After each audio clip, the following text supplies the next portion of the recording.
La entrevista del Telematutino 11, gente importante a tratar temas importantes, viernes de salud. Pero hoy además hemos querido convocar, porque hoy se cumplen 4 meses de la tragedia del Jet, a la licenciada Ileana Montero. Ella es psicóloga, es especialista en trauma, crisis y duelo. Pero además ella tuvo desde el primer día. Yo recuerdo que el segundo día yo llamé a Ileana para invitarla al programa. Ella me dijo, no, yo estoy metida aquí, no puedo salir, atendiendo a los supervivientes y ya dándole atención a los familiares. Es decir, que ella tiene toda esa experiencia que no se ha agotado porque la cosa no se ha terminado. Ileana, buenos días. Muchísimas gracias. ¿Qué tal? Por aceptar la invitación. Ileana, buenos días. Gracias Bienvenida. a ustedes. Me encanta su espacio porque le han dado tanta importancia a la salud mental desde siempre. O sea que para mí de verdad es un gran honor estar aquí entre ustedes. Gracias. Gracias, Ileana. Cuéntanos la experiencia, porque tú arrancaste de cero, pero yo sé que eso ha seguido, que el ayuntamiento inclusive ha mantenido, vamos a decir, gratuito, ¿no?, las atenciones a los familiares y que tú has seguido trabajando en eso. ¿Cómo ha sido la evolución del proceso en términos de duelo, de trauma? Mira, pues te comento que como bien decías, estuvimos ahí desde la fase de impacto, que fue la fase inicial, cuando no sabíamos bien la magnitud de la tragedia, y luego bajo la dirección de la doctora Vanessa Espaillat, quien es presidenta del AMPE Dominicana, y conjuntamente con las universidades, pues estuvimos trabajando ahí. Luego recibimos pues esa propuesta tan generosa del Banco Popular conjuntamente con el ayuntamiento para asistir a los familiares y a los sobrevivientes de las víctimas de manera gratuita. Entonces, pues trabajamos en grupos, esas fueron 3 meses de sesiones ininterrumpidas, donde debo decir que las personas tomaron conciencia de la necesidad y pues estuvieron siempre dispuestos a ir y asistir. Cada semana nos reuníamos con la licenciada Espaillat para ir preparando todas las dinámicas grupales que se llevaban, porque el objetivo inicial era a esos niños que quedaron huérfanos darle la bienvenida a las familias que los acogían. Entonces eso conllevaba pues ciertas dinámicas de acuerdo a la edad de los niños, y había diferentes edades, con quiénes iban a quedar los niños, de qué manera lo iban a recibir, y era un espacio para contener, para escucharlos, para gestionar el duelo inesperado y traumático de por sí, pero también para adaptarse a ese nuevo cambio. O sea que fue un reto bastante, yo diría que exitoso. Un grupo maravilloso de psicólogos especialistas, sobre todo en crisis y trauma, duelo, de UNIBE, que también nos dio el apoyo, bajo, como te dije inicialmente, bajo la dirección de Vanessa Espaillat. Estuvimos recibiendo esas familias sábado por sábado durante 3 meses.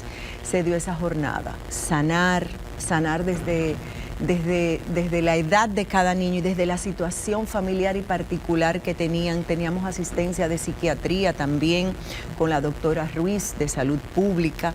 O sea que fue una intervención completa donde hubo un gran aprendizaje, porque obviamente no habíamos tenido un evento de tal magnitud. Entonces eso lo hicimos de corazón, fue un trabajo hermoso, donde logramos pues darle a la familia las herramientas necesarias para comenzar y continuar con lo que iba a ser su nueva vida. Ileana, ¿cuánto dura el proceso de duelo? ¿Eso es estático? ¿Está establecido? ¿Cuántas intervenciones son suficientes como que para una persona pueda asimilar su nueva realidad y continuar adelante?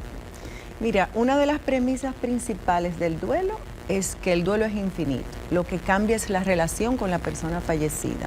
El tiempo lo va a determinar la vinculación que tenía con esa persona, que en este caso, en muchos de los casos, fueron hijos, fueron madres. Depende mucho de la vinculación.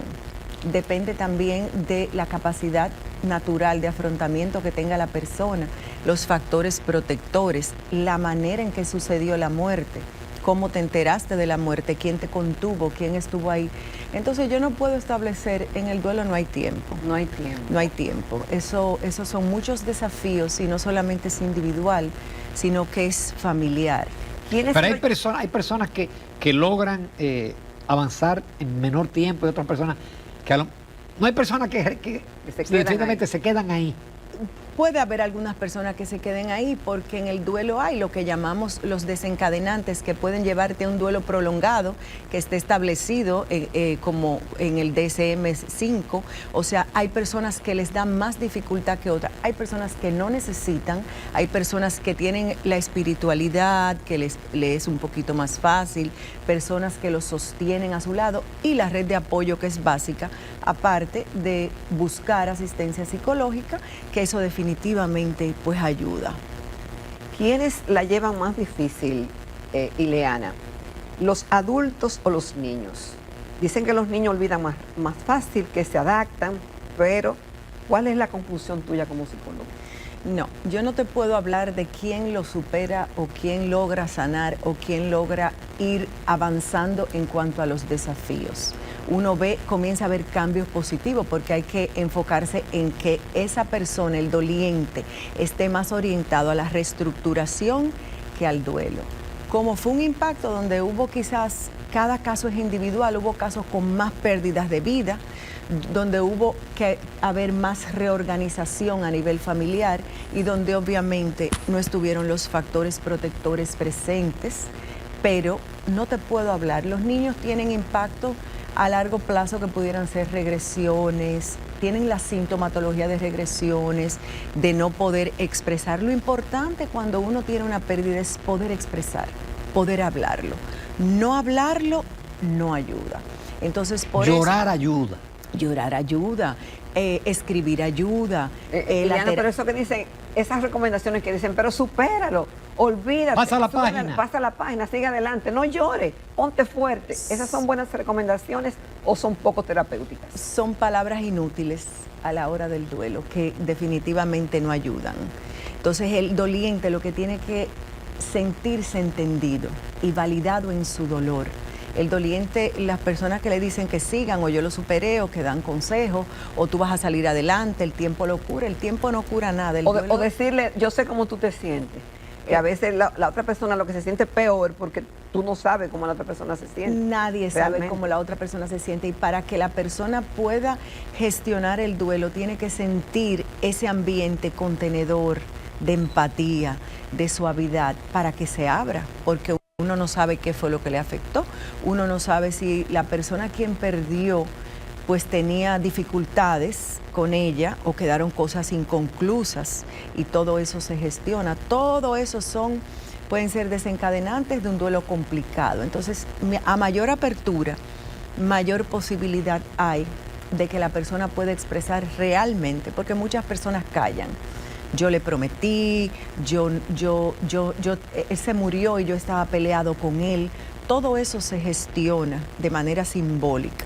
Entonces, los niños lo gestionan de una manera diferente a la del adulto.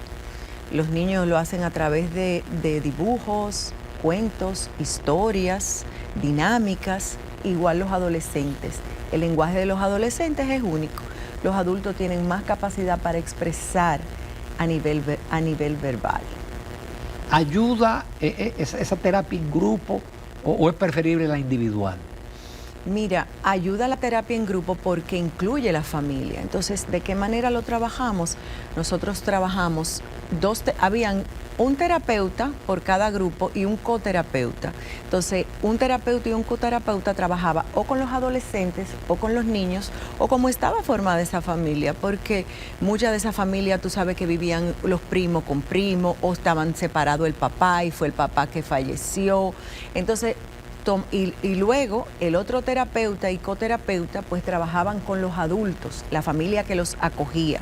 Y como les dije, fue un gran reto porque no solamente fue lidiar con la tragedia, sino lidiar con todos los cambios que se suponen de mi mamá o papá no está y dónde yo voy a estar, cuáles son cómo se maneja esta casa, cuál es esa dinámica, si es un abuelo, si es un tío, si me fui para el campo, si me fui para el interior porque no tenía familia.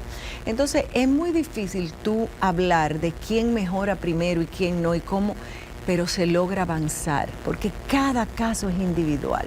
Se logra avanzar, se lograron llevar herramientas válidas para poner en práctica 3 meses de trabajo. O sea que creo que fue una labor donde el AMPE Dominicana, pues, y UNIBE y toda la colaboración, como yo dije, de esos terapeutas, el apoyo mutuo que nos dimos también como terapeutas, porque es un trabajo arduo, es un trabajo arduo. Yo creo que fue un conjunto de factores. El lugar que se nos facilitó, hermoso, ahí en Montesinos, donde uno veía pues nuestro mar Caribe, había esa brisa, espacios abiertos, un espacio de calma donde no se oye un solo ruido, muy privado para poder acceder, pues nos identificábamos sábado por sábado. Y yo creo que el saldo ha sido positivo. Creo que muchas de las familias se fueron con esas herramientas para seguir sanando, porque el duelo es un proceso. Nos vamos a comerciales, Ileana. Todavía nos quedan muchas cosas que conversar sobre el trauma, el duelo, la crisis, con la psicóloga Ileana Montero. Continuamos esta mañana conversando en Telematutino 11 con la licenciada Ileana Montero. Ella es psicóloga, especialista en trauma, crisis y duelo. Ileana, hay personas, incluyendo profesionales muy capaces, que no creen en la necesidad de los psicólogos ni de los psiquiatras. Que dicen, pero antes no habían y uno crecía así. Antes no se visibilizaban esos acompañamientos de coaching, de psicólogos, de psiquiatras, de terapeutas, y la gente iba a su libre. ¿Qué ha pasado ahora, Ileana? ¿Realmente ya la gente lo ve como una necesidad incorporada a su vida? ¿O se ha creado como esa necesidad como algo nuevo? ¿O qué tú piensas al respecto? Tú sabes que desde la pandemia, que fue la gran crisis mundial, nos dimos cuenta de que solos no podíamos y que constantemente la vida cambia y que íbamos a necesitar herramientas para poder sobrellevar las cosas que no podemos sobrellevar solos. Y no siempre ha habido cosas que no podremos sobrellevar solos y nuestros padres, abuelos y más para atrás la habían sobrellevado solos. ¿O eran menos felices? ¿Había más frustración? ¿Había más que la gente no se atrevía a hablar y tenía que aguantarse? Hay que aguantar eso. Y había ese silencio y ahora la gente más libre y tiene otras necesidades. Era una combinación del silencio que había antes, de cuánto ha avanzado el área de salud mental y de que ahora se viven los procesos más conscientes, porque cuando tú tienes un sufrimiento o algo que tú misma no has podido afrontar de la manera adecuada, eso se refleja en tu cuerpo.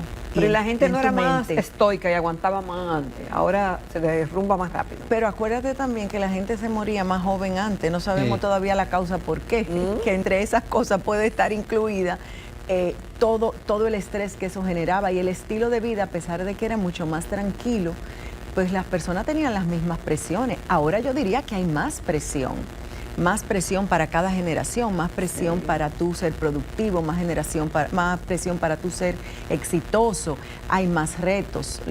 O sea que yo diría que hay una mayor conciencia, pero basado en eso es muy importante que tú has dicho que cuando busquen a un profesional de la salud mental, busquen uno que esté avalado y que pregunten, porque cada consultante tiene el derecho de preguntar, ¿tú trabajas ansiedad? ¿Tú trabajas pareja? ¿Tú trabajas el duelo? ¿Tú trabajas en qué tú te especializas? Es decir, no se puede ser todólogo. Yo soy psicólogo y abordo cualquier tema. No, yo no trabajo, por ejemplo, la violencia íntima. Yo la refiero a una colega, que hay muy buenas colegas. Yo no trabajo las adicciones. Yo las refiero a colegas que trabajan adicciones. Entonces hay una parte de la ética del profesional que entra mucho. No porque hayamos vivido algo que nos impactó como sociedad, todo el mundo está capacitado. Los psicólogos estamos capacitados con herramientas de autocuidado, de actualización, de nosotros mismos hacernos un debriefing, que lo hicimos cuando todos los psicólogos pues trabajamos en esa fase de impacto, hicimos un debriefing. O sea, entonces nosotros, la psicología también es una ciencia. Hay estudios que avalan ya muchas de las problemáticas. O sea, uno no lo hace por por lógica, la psicología no es por lógica, la salud mental no se trabaja así.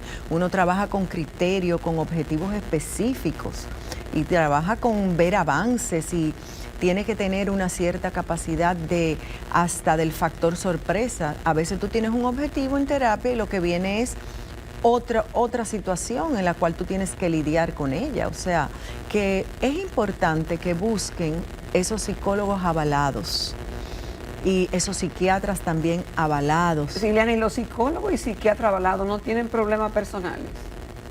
Claro que porque sí. dicen, ay, están dando consejos, pero ellos también tienen muchísimos problemas. Entonces, No, nosotros no damos consejos. ¿Cómo te pueden, dicen, te arreglan la vida, pero ellos no tienen la de ellos arreglada? Entonces, Nosotros ¿cómo no la- llevamos consejos, nosotros hacemos procesos que le dan la capacidad a la persona de reflexionar por sí misma y la misma persona toma la decisión. Es ahí que los consejos no son terapéuticos de psicólogos, no. que Y- se dan como Y es un proceso que llevamos con la persona para que la misma persona reflexione, ella tome su propia decisión o tome conciencia de lo que le está pasando, de cómo yo estoy viviendo esto y también que tome conciencia para saber cuáles son mis herramientas, cuáles herramientas tengo yo que no sabía y que me ayudan. Y claro que sí, que los psicólogos tenemos situaciones y problemas y debemos de tener nuestro propio psicólogo. pero la como- manejan, la procesan distinto, ¿cierto? La procesamos igual. Un evento que me tome a mí de sorpresa, probablemente yo voy a tener la misma reacción que tiene una persona normal. Si yo sufro una pérdida como he perdido, claro que he tenido mi proceso y lo he llevado como cualquier otra persona y he tenido que auxiliarme pues de terapeutas. Es sano para el psicólogo que visite... Dice que el psicólogo no se autotrata. No, yo no me puedo autotratar. Yo puedo Porque estar... está de moda de que yo estudio psicología para entender mejor y tratarme y tener una mejor salud mental y emocional.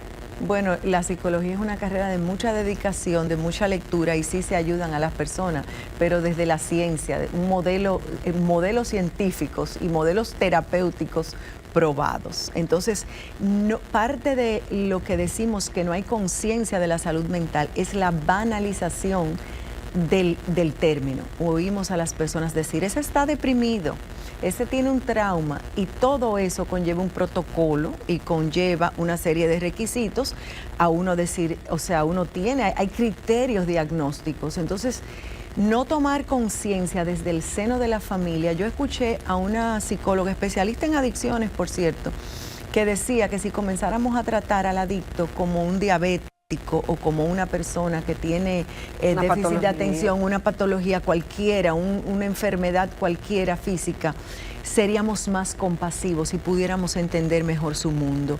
La conciencia de la salud mental se tiene que hacer desde el seno del hogar y de ahí a la escuela y a la comunidad. O sea, no es solamente con que me ofrezcan servicios, es algo mucho más complejo.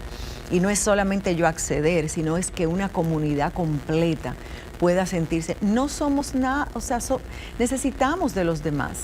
Todo el mundo necesita el apoyo de los demás para poder sobrellevar y sobrevivir y vinimos así a este mundo, somos seres de conexiones humanas y eso es lo que más facilita sobrellevar cualquier proceso.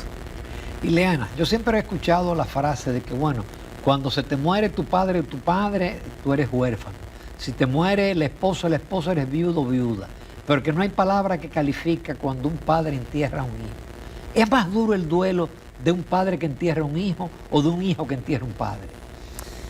El duelo es único para cada persona, pero sí la pérdida de un hijo es una pérdida muy desafiante, es una de las más difíciles. A mí no me gusta hablar de cuál pérdida es más difícil porque yo no puedo minimizar la pérdida de una mascota, de una persona. Eso tiene mucho que ver con el vínculo, tiene mucho que ver también con la edad. No es lo mismo tú perder un hijo en el ocaso de tu vida que perderlo cuando eres más joven. Eso tiene mucho que ver también con quién es la persona en sí, cómo se ayuda, porque también a la pérdida le podemos dar un sentido. Hay muchas personas que a través de la pérdida logran sanar, reorientar su vida, tomar un nuevo sentido y crecer, pero sí es una de las pérdidas más dolorosas, es una pérdida que puede conllevar más tiempo del que las personas piensan, el que las personas mismas piensan. Tú hablabas de la compasión en la comprensión de ciertas patologías, Iliana, y una de las especialidades que tú tienes, que no mencionamos aquí, es de tu trabajo con personas con, yo no voy a decir discapacidades intelectuales, sino con, ¿cómo podemos llamarlo? Con algunas condiciones distintas a lo que se conoce como la media. Y quizás ese tipo de personas necesitan esa compasión y una reorientación diferente y una comprensión de la sociedad, de la familia y de las escuelas en sentido general, de los centros educativos. Sí, las personas con capacidades diferentes también tienen también sobrellevan y viven los duelos. Lo que pasa es que la manera de comunicar de ellos es diferente, pero no por eso no dejan de sufrirlo. Entonces, eso se logra en terapia, que ellos puedan sobrellevar una crisis. Si una persona pierde una figura importante, obviamente una persona con capacidad diferente le puede sobrellevar más tiempo, pero suelen comunicarse y suelen sentir. Hay sintomatología, pues, física que se puede ver, pueden tener dificultad para dormir, pueden tener una mayor capacidad para no exponerse, se retraen, duermen más o duermen menos, comen más o comen menos. No es fácil, es un desafío, pero sí se sobrelleva también cualquier situación de duelo con las personas que tienen capacidades diferentes. Ileana, pero se ha avanzado, porque yo recuerdo que hace unos años el que iba al psiquiatra o al psicólogo era estigmatizado, el tipo está loco, ¿no? Y había gente que tenía problemas que no iba a la consulta para que no lo viera. Sin embargo, hoy uno ve los consultorios de los psicólogos, de los psiquiatras, llenos de gente, full de gente. No, y ya la gente lo dice, yo tengo mi terapeuta, déjame llamar a mi psiquiatra, déjame consultar. Y eso es positivo. Mientras más se exponga la necesidad, con más naturalidad vamos a hablar de la temática. Es muy difícil y hay mucha cultura del silencio alrededor de eso todavía, porque no es fácil tú tener un hijo o tú tener un esposo que desarrolle cierto tipo de enfermedad que tú no esperabas. Es un reto para la persona que lo vive, que conlleva un proceso de aceptación y adaptación, porque no es lo mismo tú convivir con una persona funcional que tú convivir con una persona que necesite asistencia, recordatorio de medicamentos, tener la incertidumbre si fue o no fue al psicólogo. Entonces, mientras más se exponga, todo el mundo conoce o tiene alguien cercano que tiene una necesidad de ir al psicólogo, al terapeuta o al psiquiatra. Mientras más se exponga, más vamos a ir, mientras más se hable, mientras más las personas pues puedan expresar. Tengo dificultades con mi hijo porque tiene una condición que no me permite irme de fines de semana. Tengo que buscar a alguien que se quede con él para yo poder asistir. Está también la parte del cuidador que necesita ese cuidado y ese momento de desprenderse, de poder retomar fuerzas para seguir, porque realmente es difícil tener una persona que haya que asistir. Pero lo que yo siempre digo, siempre se sale a camino. Si usted busca el profesional avalado, siempre se sale a camino si tiene las herramientas, si hay red de apoyo, si tienes la capacidad de socializarlo, si tienes la capacidad pues de hacer algo positivo de eso, de esto que me pasa a mí. Como hemos visto muchísimas fundaciones, hay fundaciones hermosas que hablan acerca de la prevención del suicidio, hablan acerca de las personas que han muerto en accidentes fatales, hay programas de becas, hay personas que encausan su vida, hay personas que trabajan, que a pesar de tener una pérdida importante, trabajan con causas como niños con cáncer o niños que necesitan donación de órganos. Lo hay, siempre y cuando se sobrelleve el proceso de una manera consciente. Lo primero es tú entender que tú necesitas la ayuda porque solo tú no puedes. Quizás vives en un medio familiar donde ese apoyo tú no lo tienes, donde se minimiza. Ah, mira esta, que tiene un problemita. Soy yo que tengo un problemón, que soy un empresario. Soy yo que a mí es que me están haciendo una huelga, mi gremio. No, cada persona es importante. No, y lo ve desde su perspectiva. Cada persona es importante. Cada llamada de ayuda hay que prestar atención. cada persona, en todas las familias hay una persona que es el consenso, es la persona como con más fortaleza para hablar de temáticas alrededor de los problemas que surgen o de las crisis o de los desafíos o de las pérdidas o de las situaciones traumáticas. Entonces, hay que auxiliarse de eso. La cultura del silencio, como dicen por ahí, no es sana. No es sana. Lo importante es tú estar regulado, tu sistema nervioso esté regulado para tú poder afrontar los desafíos. Si no estás regulado, no va a tener no va a poder continuar con su proceso o continuar con una conversación o sobrellevar una crisis o afrontar una dificultad en la vida. Entonces, lo primero es conocernos a nosotros mismos también. En 2 minutos, Ileana. Yo sé que, por ejemplo, hubo que darle tratamiento, acompañamiento a los médicos que estaban en INASIF, porque usted trataba un cadáver o dos, pero usted tratar 100 y pico de cadáveres en el estado que estaban. Entonces yo me pregunto, el psicólogo, por ejemplo, tú que viviste ese drama en el lugar, sacarlo de los escombros, después tratar a las personas, eso no deja también, no le da duro, como dice el pueblo, también al especialista, al terapeuta. El especialista hace lo que se llama las sesiones de debriefing. ¿Qué significó esto para ti? Entonces lo hacemos entre los colegas, lo hacemos entre nosotros mismos y ahí tenemos la capacidad de ventilar.